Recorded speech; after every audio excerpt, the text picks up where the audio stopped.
Polytechnic के सभी subject सबसे सरल और आसान भाषा में पढ़ने के लिए हमारे चैनल को सब्सक्राइब करें और साथ ही बेल आइकन को भी ऑन करें ताकि आपको सारे अपडेट मिलते रहें। तो नमस्ते दोस्तों, स्वागत है आप सभी लोगों का आपके अपने YouTube channel dream India polytechnic study point में।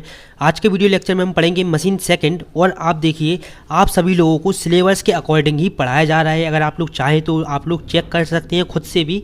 ये है आपका सिलेबस। इसमें आपकी पहली यूनिट है क्या, 3 फेज इंडक्शन मोटर। और अभी हम पहली यूनिट जो कि है चल रहे हैं अभी। आज हमारा टॉपिक रहेगा रिलेशन बिटवीन रोटर आपके कॉपर लॉसेस और slip and rotor input power. तो आज का जो हमारा टॉपिक है, आज हम दो टॉपिक के बारे में पढ़ेंगे। पहला टॉपिक हमारा ये है और दूसरा टॉपिक आज का हमारा रहेगा power flow diagram of N induction motor. तो ये दोनों टॉपिक जो कि आज हम कवर करेंगे। इसके पहले हम रोटर रेजिस्टेंस, इंडक्टेंस, ईएमएफ और करंट के बारे में पढ़ चुके हैं। इसके पहले हमने पढ़ा था locking of rotor and stator field. इसके पहले हमने प्रिंसिपल इन सभी के पढ़े थे। ये सभी टॉपिक जो कि हम पढ़ चुके हैं। आपको सिलेबस वाइज ही पढ़ाया जा रहा है और ऐसे ही आप लोगों को जो कि पढ़ाया जाएगा आगे भी।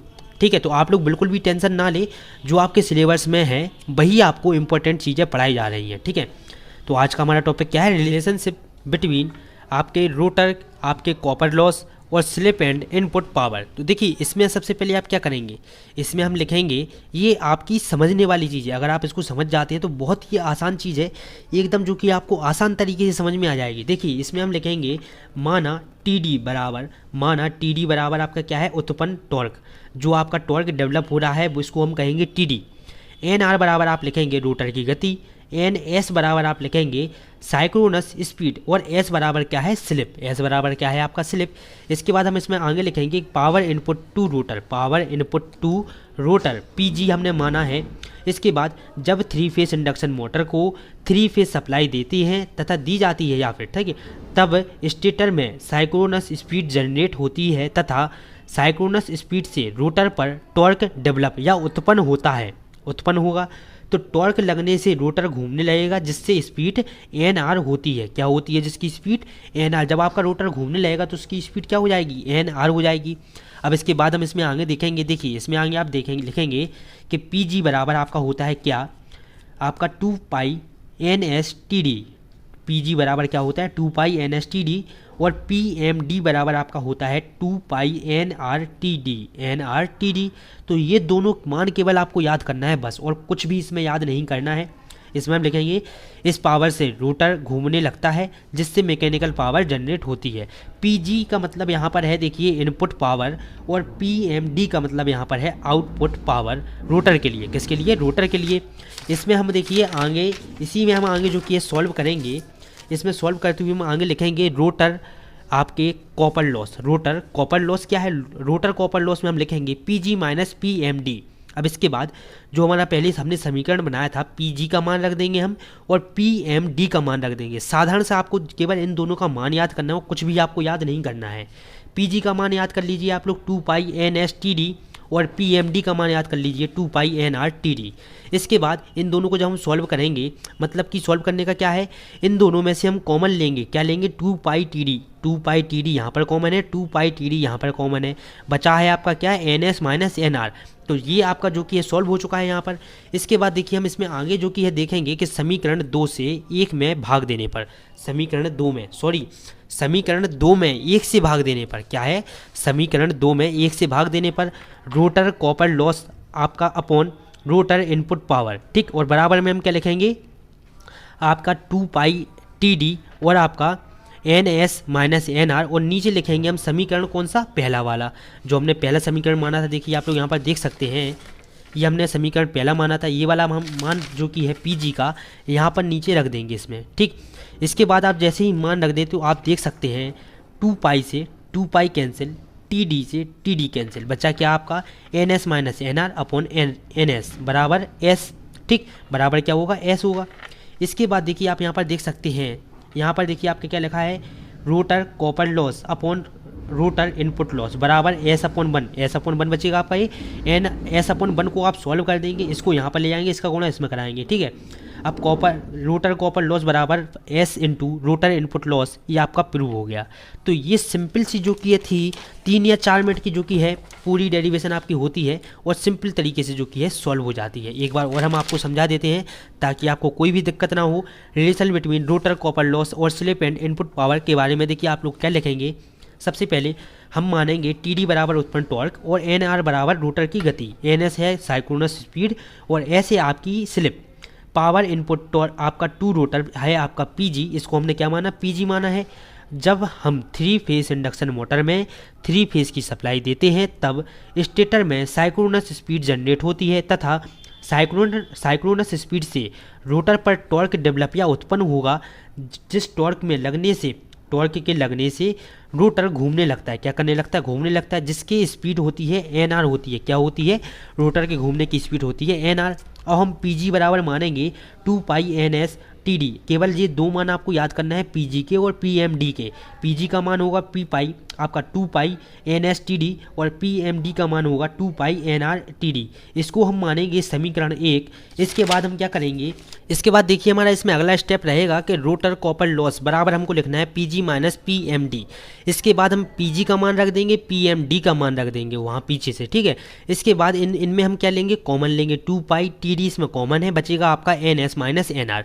इसको हमने माना समीकरण नंबर 2। अब हम क्या करेंगे, समीकरण 2 में 1 से भाग दे देंगे। तो rotor copper loss upon rotor input power बराबर 2 pi T D N S minus N R, ठीक। और अपॉन के क्या, यहाँ पर हमने पीजी का मान रख दिया, यहाँ पर जो हमारा समीकरण नंबर 2 आया था वो रख दिया हमने यहाँ पर समीकरण नंबर 1।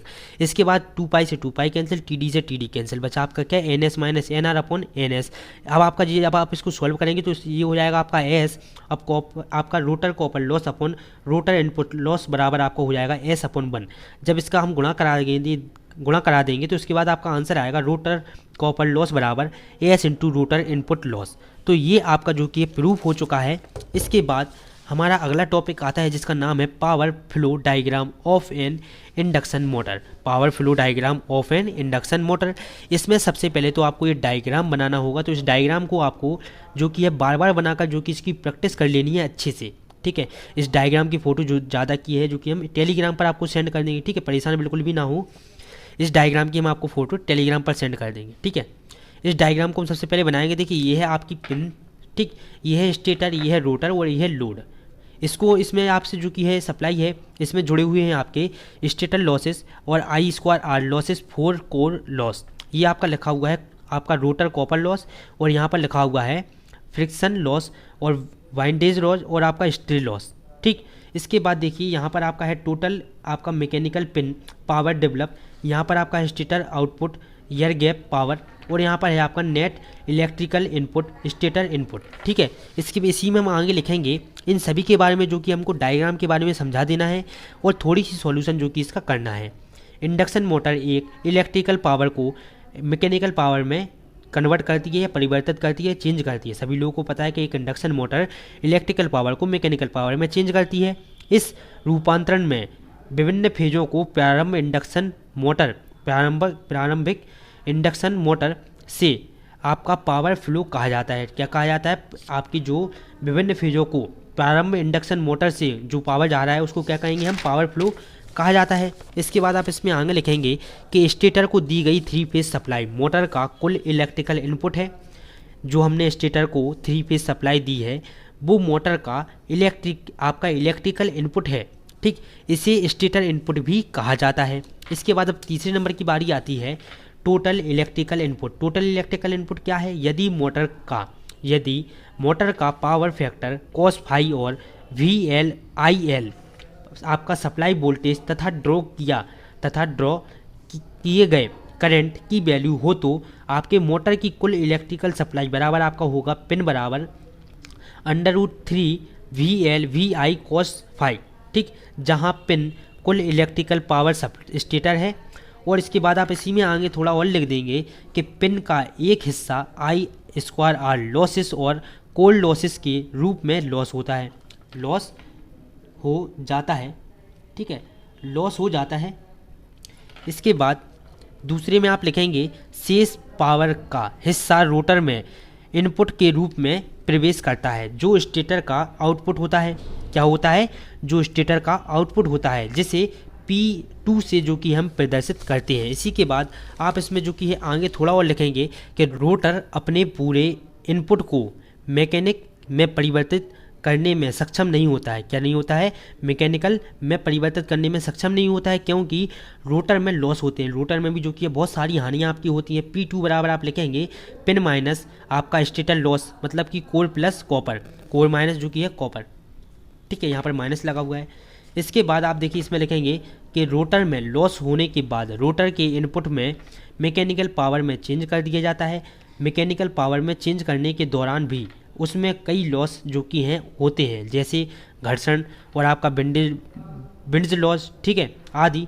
अंत में लॉस के बाद पावर फैक्ट आपका पावर शाफ्ट पर लोड के लिए उपलब्ध हो जाता है, यही मोटर का आउटपुट होता है।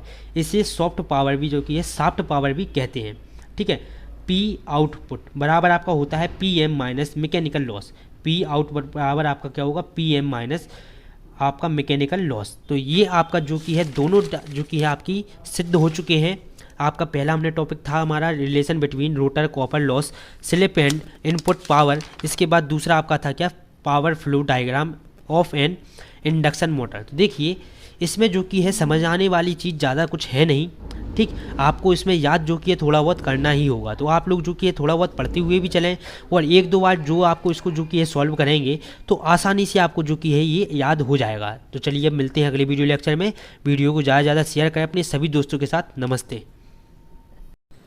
पॉलीटेक्निक के सभी सब्जेक्ट सबसे सरल और आसान भाषा में पढ़ने के लिए हमारे चैनल को सब्सक्राइब करें और साथ ही बेल आइकन को भी ऑन करें, ताकि आपको सारे अपडेट मिलते रहें।